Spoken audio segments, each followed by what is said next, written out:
Nicola Adams, welcome to Extra Time. Thank you.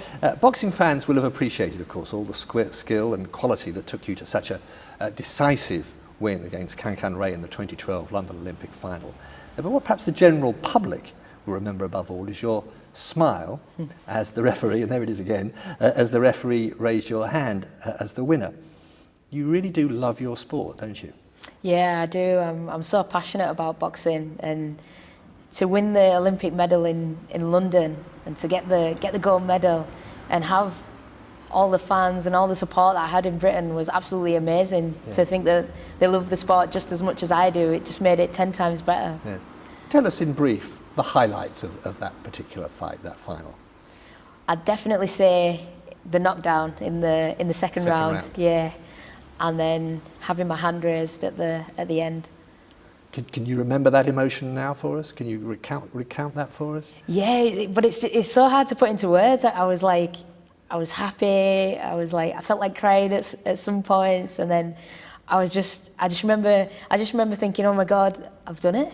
I'm Olympic champion, and then I was like, I've made history as well. I was like, wow. And by the time they raised my hand, I was just like, wow. And watching the film back again, I also saw that you were smiling as you entered the ring. So I wonder what that was about. I mean, was that a smile of nervousness, or was that a smile of simply saying, this is my ring, I'm going to win gold, and an enjoyment for the sport? Yeah, it was. I was relaxed. I always go into the ring with a smile on my face. Yes. Because my coach always tells me to have fun when you're in there. As big as the occasion might be, it's still a sport, and you need to be able to have fun, and that's what I do. I go into the ring, I'll be smiling, I have a laugh and a joke with my coaches beforehand, and then it's game on once the bell goes. And you've got a smile on your face as you tell the story, but I mean, that's in contrast, isn't it, to the kind of mental attitude that you might see from men going into the ring, where it's their head down, grim faces, very, very much of a contrast to what I think we've come to expect from boxers going into the ring. Yeah, definitely. I mean, you do get some of the female boxers that are like that as well. Really? Everybody has their own way of getting ready and preparing for a competition. Some people like to sit in a corner by themselves with the headphones on and yes. not speak to anybody, and some people they have their own way of lacing up the boots. They have to do the left leg before the right leg. And what do you do? What are your superstitions? I'm just quite relaxed, really. I'm easygoing. As long as I've got music going in the background and the coaches are there, I'm cool, having a laugh and a joke.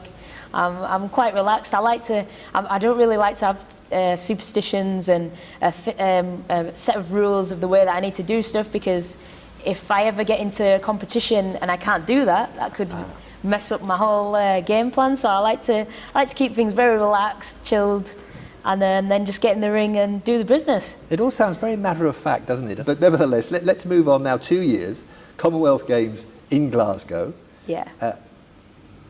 Most people might think, well, that had a sense of anticlimax to it, not quite the thing as an Olympic gold medal, but how did you react when you won?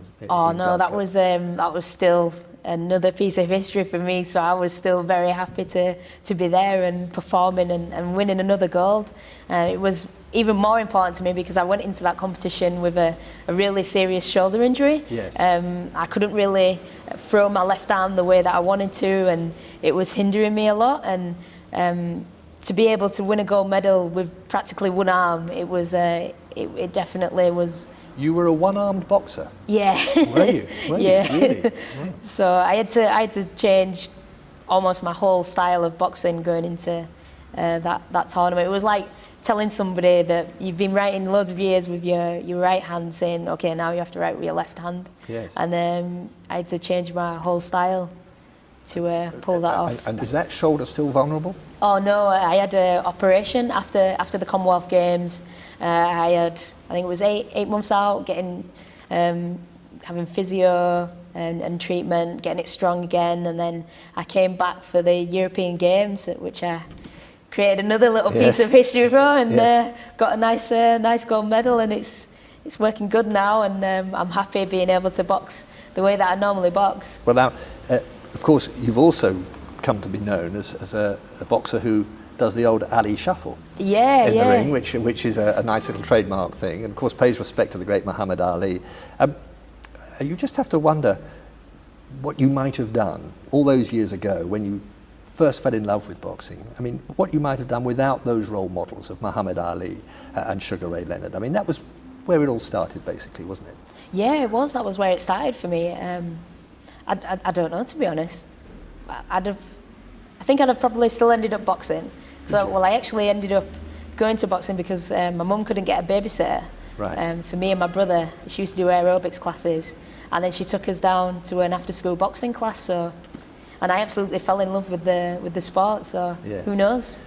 How did she feel about that? Because it would have been unusual, wouldn't it, in those days? I mean, we're talking almost 20 years ago now, aren't we? Yeah. How did she feel about her young girl? Maybe even she might even said her baby. Yeah, getting involved in a sport which, frankly, involves violence. How did she feel? How did she feel about that? I think at the time, because I was so young, I think she just liked the fact that I was having fun and I was enjoying the sport. And I never thought I was ever going to end up doing competition. And it wasn't until a year later that my coach said to me, you've got some skill, and have you ever thought about taking it up as a sport and going into competition? And I said, yeah, why not? Give it a go. And yes. But let's drill down now into what it was essentially about boxing that captivated you. I mean, just set aside the history for one moment. What it is about throwing punches, for example, that you enjoy. I mean, a well-thrown punch can be as sweet to the person who does it as a batsman who might hit a six, or a footballer who strikes a beautiful shot in the top right-hand corner of the goal. In sheer sort of physical terms, what is it about you like? I love the technical side of boxing, and I love the fact that whatever you put into the sport is what you'll get back. So the harder you train, the more effort you spend, the better you'll be. And I really liked that, and I liked seeing the progress as well. Do you enjoy inflicting pain on your opponent? I don't think it's the inflicting pain. I think for me, it's always been like a game of tag. Because that's what it initially is. It's a very physical game of tag. It's a physical game of tag, but I guess that's what it is. You're trying to catch the person before they can catch you. And my coach has always been really, really big on defence, and he's always said to me, it's about hitting and not getting hit. And I don't get hit very often. I can say in the amount of the many years I've been boxing, I've never had a black eye, a bust nose, or a bust lip. So I think that's down to having good coaching and defensive skills, and I actually don't like getting hit, so I'm actually quite quick at defensively getting out of the way. Yes. Well, I mean, everybody says that boxing is about controlled aggression. Yeah, it is. And I think I understand that, and I'm sure our viewers would too. But nevertheless, this was at a period in your life when your parents were divorcing. So there was some anger inside you too as well, wasn't there? I mean, was boxing a kind of outlet for that, would you say? Yeah, it was. I think it was a place where I could go, and I had it was almost like a little family. I see my team and the other boxers more than I do my family, and we spend Monday to Thursday together every week, and so it's a lot of time. You get to know everybody, and I think it was just that sort of your coaches are almost like family members, and you can talk to them, and it was really nice to be able to have that. Almost a substitute for your father, maybe one or two of the coaches. Would that be right at the time? Yeah, definitely. Yes. I mean, my coach now he turned 80 the other day, and he's like my granddad. I was going to say more of a granddad than a father. Yeah. He's like a little Mr. Miyagi. He'll have me doing all kinds of different drills. One where I'm throwing a tennis ball at a curtain, or I'm sweeping the floor in a certain way, and I'm like, why am I doing this? And then I'll be throwing a punch. And you better explain to me why you would be throwing a tennis ball at a curtain. What's that got to do with boxing? Yeah, well, it's the way that I was throwing the tennis ball at the curtain was how you'd throw a right hand, but like sort of coming round the corner, and I couldn't throw this shot for a couple of weeks. I couldn't do it. I couldn't get it. And he says, right, okay. I spent 2 hours throwing a tennis ball at a curtain, and after doing that, I could throw the shot just perfectly, and I've been able to ever since I did that. And I was throwing this ball at the curtain, and he's working with the other girls and the boys in the gym, and I'm like, what am I doing? I'm studying, I'm supposed to be learning boxing, and I'm throwing a tennis ball at a curtain. But there was a kind of keep going. There was a kind of method in the madness, though. Yeah, yes, definitely. Exactly. I mean, the fact is that when you started, I mean, you were the only girl, I think, weren't you, in the gym? I mean, how did the boys treat you? Yeah, just the same, really. I was just another boxer in the gym. Yeah. I think maybe if I'd have started boxing when I was older, I'd have probably noticed being the only girl a bit more, but because I was so young, you just kind of, you're just playing and having And maybe the fun, physical really. differences at that age, we're talking about what, the age of 13 or so, something like 12, that? Yeah, 12, 13. The physical differences really, aren't that much, are they? I suppose that might be it, yes. The thing is that you, at that point, very early on, you decided you wanted to become the Olympic champion. And as I say that, I'm going to ask you now to just show us your Olympic medal, because we'd like to see it. But I just wonder, as you open the box there, I just wonder whether you ever really thought at that point that you were going to win that Olympic medal. Do you know what? I remember thinking to myself one day, I would actually be an Olympic champion. And I mean, women's boxing wasn't even but that's the an point, Olympic isn't sport. it? I mean, how could So you to have that? How could you have that dream without it even being an Olympic sport? That's very curious, isn't it? Yeah. I think it was just the fact that I'd seen Muhammad Ali, the reruns of him winning his gold medal, and Sugar Ray Leonard. And I just used to think, one day that'll be me. I'll be able to do that one day. And at that time, I didn't know how I'd get there. Despite all the obstacles that existed at the time. At that time, I didn't know how quite I was going to get there. I just believed that it was going to happen one day. And let's talk a little bit about how you did develop as a woman boxer in a world which was still very, very male orientated. I mean, what kind of objections were there to you as you developed your career, and how did you respond to them? I mean, I was quite lucky. I had coaches that wanted to train me, and they didn't mind training women, and so that I was quite lucky that I didn't get much of the negativity, because they tended to keep that away from me. But I know. Do you think people were saying things behind your back? I reckon there would have been like, women shouldn't be boxing, and there'd be people that'd say they should be in the kitchen, just cooking and stuff. But yeah, I always liked the fact that I changed minds when I was in the ring boxing. I remember there was a coach when I boxed when I was younger, and he was like, "Oh, I'd never have females in my gym." And then he saw me box, and he was like, "Wow, you'd beat some of my lads." He says, "Oh, I'm gonna let girls train in the gym now," and and it was just so nice to hear. I think people just tend to be afraid of things that have never been done before or that are new. Pushing the barriers. Yeah, definitely. Yes. And I think the more that they saw me perform, the more they saw women's boxing, they were like, "Oh wow, they actually can box." But I guess it's just the boxer's always going to be as good as the coach, and if there's a bad female boxer in the gym, it's not down to the boxer, it's down to the coach. Yeah. I mean, there was an enormous cultural change, wasn't there, in the 1990s? Because until 1996, in the UK, women's boxing was banned. Yeah. And there were some interesting, I put that word in inverted commas, some interesting reasons why. I mean, officials were saying that the premenstrual tension the women felt made them unstable, and therefore it would be entirely wrong to put them in a boxing ring. I mean, you laugh as I say that, and you laugh again now as I say it again, but I mean, how did you react when that kind of objection was put to you? I mean, I was only young, so I wasn't really that into the politics and stuff then, but when I hear about what the reasons were, when I hear that now, it's just laughable. Yes. I mean, I guess there was time when women couldn't even do 100-meter sprint and long distance running. But that doesn't involve hitting people, does it? Yeah, that's true, but it's still sports that women weren't allowed to do because they thought that we weren't capable of doing that. And I guess in every sport we've just had to show that we're human. We can do other things. We can do sports. We can do boxing. We can do running. We can do football. And it's just been the same thing throughout history.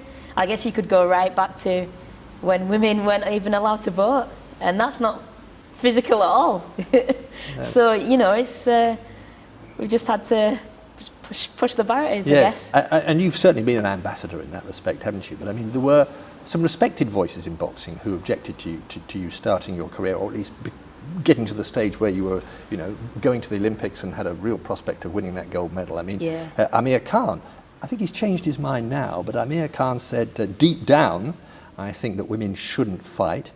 And of course the Cuban authorities refused to send female boxers to the London 2012 games, didn't they? Because, well, they used the word that it was inappropriate. So pushing barriers back, that's been your kind of thing, hasn't it, really? Yeah, definitely. I mean, I believe you should be able to do any sport you enjoy, and if you can win a medal for your country, I think it's, you know, even it makes it even more special. And I think to be able to do that for Great Britain was really nice for me, because normally it's America or China or Russia that are, you know, taking home all these gold medals all the time, and it was just nice to think, you know what, Great Britain's done something real special here. We've pushed the barriers, we've broken the barriers, and we've taken home the first ever gold medal in boxing. So it's really nice, and I think it says a lot about Great Britain as a country today. Now, talking more generally about boxing itself, I mean, how do you confront the potential hazards of boxing as you move forward in your career? I guess it's not something I tend to think about, really. Shouldn't you? Well, I guess if I thought about getting hurt all the time, or I'd never do anything. It's like if I thought about crossing the road and I kept on thinking I'm going to get knocked over, I'd never cross the road. It's just one of those things. You just get on with it and try to enjoy life, and, you know, try not to worry about the things that could happen, I guess. That's not reckless? No, because, well, if I worried about crossing the road, then, you know, I'd never be here doing this interview, for instance. I'd never get in a car because I'd be afraid of being in a car accident. So it's just one of those things, I guess.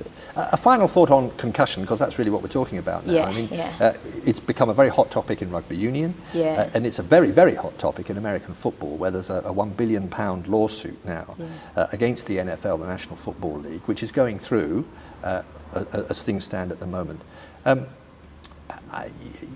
The medical profession as well has always been against boxing, the British Medical Association. So, I mean, you talk about crossing the road and all the rest of it, and I understand what you're saying there in terms of risk assessment, I suppose that's what we're talking about. But when folk from the British Medical Association say that boxing is frankly not worth the risk, how do you react to that? I just say that I still love the sport. I just love the sport. I love everything about it. I love the technical aspects, and I'd still do it. I'd still box. I think it's the entertainment side of the boxing that I love. I love being able to step in the ring, and I like to hear the crowd, the cheering, and the loving the sport. And I think that's what I like. A final point on this: Audley Harrison, himself, of course, a former Olympic champion. He says he's suffered a few traumatic brain injuries. He's going to have to work hard, he's retired now, to reverse some of the effects taking punches to the head has brought to his overall health. What you can't afford to do is to be in that kind of situation, let's say 10 years from now. Oh yeah, definitely not. I think if I was to suffer anything, I'd be out of the out of the game very. You'd know when to quick. retire. You would know that. And definitely. I wouldn't continue if it was going to affect my health. Definitely not. Let me ask you about the image of the sport itself. A lot of trash talking in the men's boxing. You're not a trash talker, are you? No, I don't think anybody would believe you, frankly, if you started. Does that bring the sport into disrepute, do you think? The kind of, David Hay, for example, posters of a severed head of Vladimir Klitschko publicising his fight with Klitschko. I mean, how do you feel about that? What does it do for boxing? I think it's more of the entertainment kind of side of the boxing. You want to hear like, oh, he said this and he said this back, and I guess it just builds up the fight in the. Well, it sells the tickets. That's the point. Yeah, exactly. Yes. Yeah, but I think I'm more of work hard in silence type, and let my noise be when I enter the ring, and deliver the business. You know, I think the people that you know give it all that, it's, you know, insecurities speak loud. So that's an interesting thought.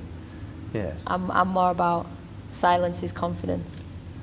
What do they call you now? What's your nickname? The baby-faced assassin. Yes. Perhaps we ought to add in the silent baby-faced assassin. Yeah. Now, you're a role model also, aren't you, for the lesbian, gay, bisexual and transgender community. Another area, of course, in which you are quite clearly pushing the boundaries. What kind of responsibilities do you feel as a national figure in that respect? I think it's just been nice to be able to help people out there in like like hard situations kind of thing. Like a lot of people might have trouble coming out and talking to their parents. Did you? Well, no, actually, funnily enough, my mum was really nice about it, but then she's quite relaxed, and you know. She sort of said, shrugged her shoulders and said, "So what?" More or less, did you? Yeah. Basically, just make me a cup of tea, and that was it. I was like, oh right, okay. But this declaration of your bisexuality hasn't given you any problems away from the family hearth, as it were. No, definitely not. I think people have respected me more to be able to stand up for who I am and just be proud. Well, now it's one thing to be the first woman to win an Olympic gold medal in boxing, but it's quite another to be the first woman to retain it. So we're just a little less than a year away now from Rio. How are things shaping up in terms of your preparation? Oh, really good. I just won the European Games a couple of months ago, so I'm the Queen of Europe at the moment. It was really good preparation for me just to see where I was at, because I'd just come back from my serious shoulder injury, so it's nice to see that everything's going very well. And I've got a couple of tournaments in between, and then it's the qualifiers for Rio. I'm excited. Yes, and if you did decide to turn professional afterwards, you certainly wouldn't be the first Olympic champion to do so. I know you're going to tell me that you take each step as it comes and all that kind of thing, but this must be a serious consideration for you now, turning professional eventually after Rio. Yeah, definitely. I mean, it could be a good move. We've had Ronda in the UFC that's really making headlines and made UFC a quite exciting sport for the women. And you know, who knows? Maybe I could do that for the professional boxing. But I've got, you know, I am focusing on Rio at the moment, and I'd love to do some TV work and some acting as well. So, you know, I don't know what I'm going to do after Rio, to be honest. I think for now I just have to focus on Rio and then see what happens after that. Yeah. Well, I remember, of course, you were in Coronation Street once as an extra, so you talk about TV acting. But what would be the motivation for turning professional? Would it be the money, or would it be the celebrity? What would it be? I think for me it'd just be trying to break some more barriers, I think, and maybe to create a little bit more history. Nicola Adams, thank you very much for joining us on Extra Time. Thank you very much.